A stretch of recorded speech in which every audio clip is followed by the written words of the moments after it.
Hello guys, good morning. Tingnan nyo yung ang ganda nitong ibon na to. Nag-search pa talaga ako kung anong klaseng ibon to. Ito pala yung Oriental Pied Hornbill. Yung pinaka large na black and white bird. Tingnan mo oh. Tingnan mo yung niya, yung kanyang bill is yellow color.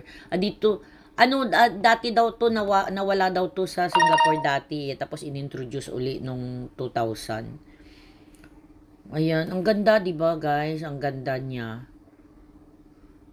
Di ko alam kung harmful. Pero ang daming nanonood kasi kanina. Parang pinagguluhan. Akala ko kung ano. Tapos, ayun.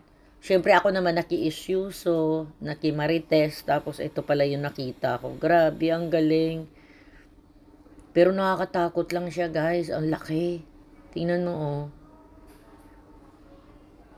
Ang galing lang ng mga no. Ang galing lang nila.